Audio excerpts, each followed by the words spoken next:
ఒక యాక్టర్ని నార్మల్గా ఎందుకు ఇష్టపడతారు? అతను తీసే సినిమాలు బాగుంటే, లేదా అతని యాక్టింగ్ బాగుంటే, లేదంటే అతని డాన్స్ బాగుంటే. కానీ ఒక యాక్టర్ని దేవుడిలా కొలుస్తున్నారంటే అతనిలో ఏదో ఒక స్పెషాలిటీ ఖచ్చితంగా ఉండి తీరాలి. ఆ దేవుడిలా కొలిచే యాక్టర్ ఎవరు? ఎందుకు అతన్ని ఒక డెమిగాడ్ లా చూస్తున్నారో ఈ వీడియోలో తెలుసుకుందాం.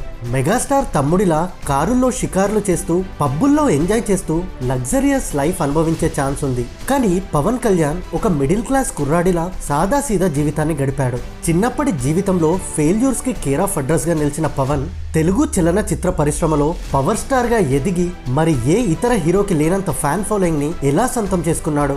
ఆకాశంలోని నక్షత్రాలను చూసి అర్ధరాత్రి అవన్నీ అమాంతంగా ఎక్కడ పడిపోతాయనే భయపడి ఒక పిరికివాడు జనాల కోసం జనసేన అనే పార్టీని స్థాపించి వారి కష్టాలను తీర్చడానికి వచ్చిన ప్రతి ఆటంకాలను ఎదుర్కొని హేమాహేమీలుగా పిలువబడే రాజకీయ దిగ్గజాలతో ప్రజల కోసం యుద్ధం చేస్తూ జనసేనానిగా ఎలా ఎదిగాడో ఈ వీడియోలో తెలుసుకుందాం.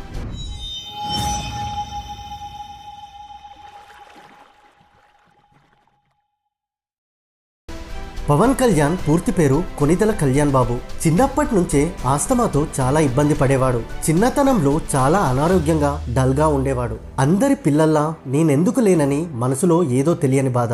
ఎప్పుడూ ఒంటరిగానే ఉండేవాడు. ఎవ్వరితోనూ పెద్దగా మాట్లాడేవాడు కాదు. పవన్ కళ్యాణ్ తల్లి పేరు అంజనాదేవి, తండ్రి పేరు వెంకట్రావు. వెంకట్రావు గారు ఒక పోలీస్ కానిస్టేబుల్. వృత్తిరీత్యా అనేక ప్రాంతాల్లో తిరగాల్సి వచ్చేది. దాంతో పవన్ కళ్యాణ్ కూడా రకరకాల ప్రాంతాల్లో పెరిగాడు. వెంకట్రావు గారు నిజాయితీకి నిలువెత్తు నిదర్శనం. ప్రాణం పోయినా కూడా ₹1 కూడా లంచం తీసుకునేవాడు కాదు. చాలని జీతం కావడంతో పవన్ కి వైద్యం చేయించడానికి చాలా ఇబ్బంది పడేవారు. పవన్ చిన్నవాడే అయినా అన్నీ అర్థమయ్యేది. తన వల్లే కుటుంబానికి ఇలాంటి కష్టాలు వచ్చాయని లోపల చాలా బాధపడేవాడు. ఆ ఎఫెక్ట్ పవన్ చదువు మీద కూడా పడింది. పవన్ నెల్లూరులోని దర్గామిట్ట ప్రాంతంలో సెయింట్ జోసెఫ్ ఇంగ్లీష్ మీడియం స్కూల్లో చదువుకున్నాడు. అనారోగ్యం వల్ల చదువుపై ఎక్కువ కాన్సన్ట్రేట్ చేయకపోవడంతో 10th క్లాస్ ఫెయిల్ అయ్యాడు. అది 1984వ సంవత్సరం. సరిగ్గా ఆ సమయంలో నాదెండ్ల భాస్కర్రావు గారు ఎన్టీఆర్ గారిని ఎలక్షన్స్ లో ఓడించి ముఖ్యమంత్రి అయ్యారు. నాదెండ్ల భాస్కర్రావు గారు ఇచ్చిన 5 గ్రేసు మార్కులతో పవన్ ఒడ్డున పడిపోయాడు. హమ్మయ్య, 10వ తరగతి ఎలాగో అలా పాస్ అయ్యానని ఊపిరి పీల్చుకున్నాడు. ఆ తర్వాత నెల్లూరులోని విఆర్ కాలేజ్లో ఇంటర్మీడియట్లో చేరాడు. పవన్ కి కాలేజ్లో ఉండే బుక్స్ కంటే కూడా ఆధ్యాత్మిక పుస్తకాలు, ఆటోబయోగ్రఫీస్ మీద ఎక్కువ ఇంట్రెస్ట్ ఉండేది. పరమహంస యోగానంద రాసిన ఒక యోగి ఆత్మకథ, గాంధీజీ సత్యశోధన, శేషేంద్ర శర్మ ఆధునిక మహాభారతం పవన్ ని ఎక్కువగా ఆకట్టుకున్న పుస్తకాలు. ఇక చెగువేరా, రమణ మహర్షి, స్వామి వివేకానంద, రామకృష్ణ పరమహంస, జిడ్డు కృష్ణమూర్తి ఇలాంటి చాలా మంది పవన్ జీవితాన్ని ప్రభావితం చేశారు. ముఖ్యంగా చెగువీర పోరాట జీవితం పవన్ ని ఎంతగానో ప్రభావితం చేసింది. ప్రపంచంలో అరాచకం, దోపిడీ, నిరంకుశం ఉన్న వ్యవస్థల వల్ల ప్రజలు తీవ్ర బాధపడుతున్నప్పుడు నీవు ఆ దేశపు మనిషివి కానప్పటికీ, నీకు వ్యక్తిగతంగా ఏం జరగనప్పటికీ, నువ్వు పెరిగిన దేశపు సమాజపు హద్దుల్ని చెరిపేసి ప్రపంచ పీడిత ప్రజలకి అండగా నిలబడాలని, అంతేకాకుండా జీవితపు అంతిమ క్షణాల వరకు తాను నమ్మిన సిద్ధాంతాన్ని నడిచి చూపించిన వాడే చెగువేరా. అందుకేనేమో దశాబ్దాల క్రితం ఎక్కడో సౌత్ అమెరికాలోని అర్జెంటీనాలో పుట్టి పెరిగి క్యూబా, ఆఫ్రికా, లాటిన్ అమెరికా దేశాల్లో పోరాటాలు చేసిన చెగువేరా ఉత్తరాంధ్రలోని ఒక మూలకి విసిరేసినట్టు ఉండే ఇచ్చాపురంలో స్వేచ్ఛామాత గుడికి వెళ్లే వీధికి ఎదురుగా ఒక మాదిగ మహనీయుడు చెప్పుల దుకాణం పైన విశ్వనరుడు చెగువీరా ముఖ చిత్రం నాకు దర్శనమిచ్చింది. పవన్ కళ్యాణ్ గారు చెప్పిన ఈ మాటలను బట్టి మనం అర్థం చేసుకోవచ్చు చెగువీరా ప్రభావం పవన్ పై ఎంతగా ఉందో. రమణ మహర్షి పుస్తకాలు కూడా పవన్ కళ్యాణ్ పై చాలా ప్రభావం చూపించాయి. నిన్ను నువ్వు తెలుసుకో అంటారు రమణ మహర్షి. పవన్ కళ్యాణ్ దేవుణ్ణి నమ్ముతాడు కానీ పూజలు చేయడు. జీవితంలో కష్టపడి పనిచేయడం కంటే పెద్ద దైవారాధన లేదని బలంగా నమ్ముతాడు. పవన్ ఇంటర్లో చదువుతున్న టైంలోనే మెగాస్టార్ చిరంజీవి గారు స్టార్డమ్ ఉన్న హీరో. దాంతో కాలేజ్లో పవన్ సెలబ్రిటీ అయిపోయాడు. అందరూ చిరంజీవి తమ్ముడని స్పెషల్గా ట్రీట్ చేసేవారు. కానీ పవన్ కి మాత్రం సెలబ్రిటీ హోదా నచ్చేది కాదు. సాదా సీదాగా ఉంటూ లైబ్రరీలో ఎక్కువ టైం స్పెండ్ చేసేవాడు. అన్నయ్య చిరంజీవి అంటే పంచప్రాణాలు. ఎవరైనా తన అన్నయ్యని విమర్శిస్తే తట్టుకునేవాడు కాదు. కోపంతో ఊగిపోయేవాడు. కాసేపు ఒంటరిగా గడిపేవాడు.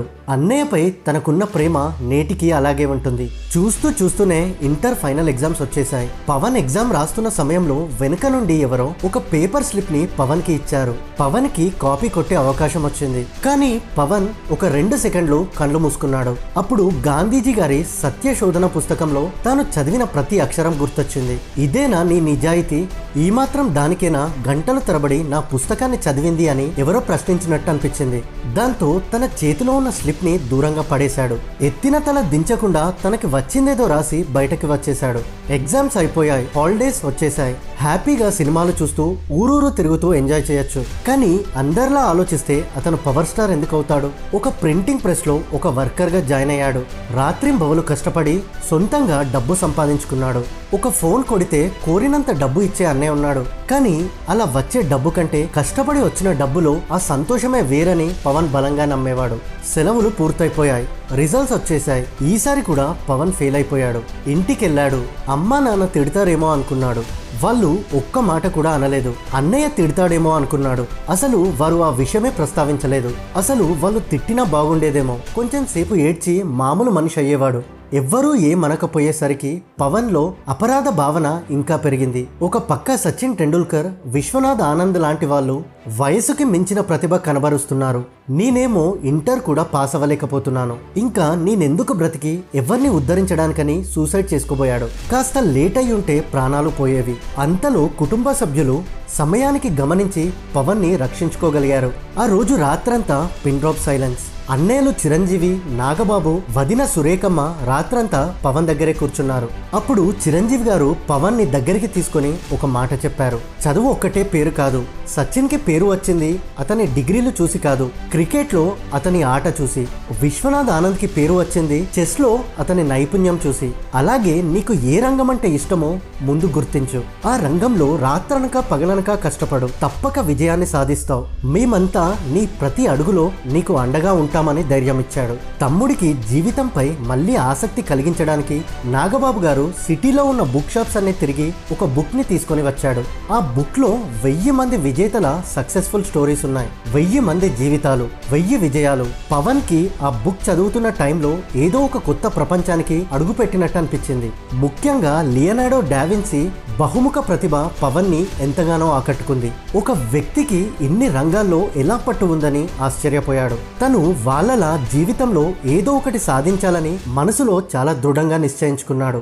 అయితే డ్రీమ్ ఒక్కటే ఉంటే సరిపోదు. ఆ డ్రీమ్ ని ఫుల్ఫిల్ చేసుకోవడానికి హార్డ్ వర్క్ కూడా చేయాలి. కానీ పవన్ కి ఏ పనిలోనూ సాటిస్ఫాక్షన్ అనిపించలేదు. కొద్ది రోజులు దేశమంతా తిరిగి పారాగ్లైడింగ్ నేర్చుకున్నాడు.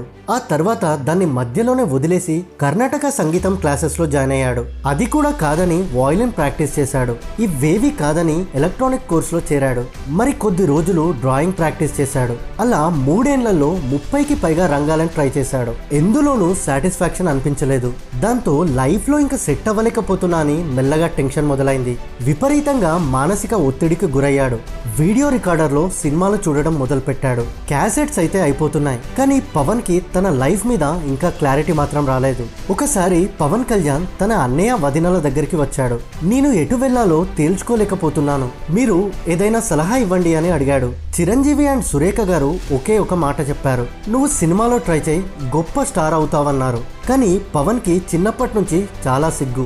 నేను 10 మంది ముందు యాక్ట్ చేయలేను, డాన్సులు వేయలేను, కావాలంటే డైరెక్షన్ డిపార్ట్మెంట్ లో ట్రై చేస్తా అని చెప్పాడు. అప్పుడు చిరంజీవి అండ్ సురేఖ గారు లేదు, నువ్వు యాక్టర్వే కావాలని పట్టుపట్టారు.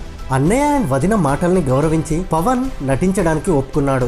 వెంటనే చిరంజీవి గారు వైజాగ్ లో ఉన్న సత్య ఆనంద్ కి ఫోన్ చేసి మీరు మా తమ్ముడికి యాక్టింగ్ లో ట్రైనింగ్ ఇవ్వాలని కోరాడు. అప్పటికి సత్య ఆనంద్ కి తెలియదు చిరంజీవికి నాగబాబు కాకుండా మరో తమ్ముడున్నాడని. సరే పంపించండి అన్నయ్య అని అన్నాడు. పవన్ కళ్యాణ్ సత్య ఆనంద్ స్కూల్లో జాయిన్ అయ్యాడు. అలా పవన్ తన ఆధ్యాత్మిక లోకం నుంచి రంగురంగుల సినీ లోకానికి భయంగా అడుగులు వేస్తూ ప్రవేశించాడు.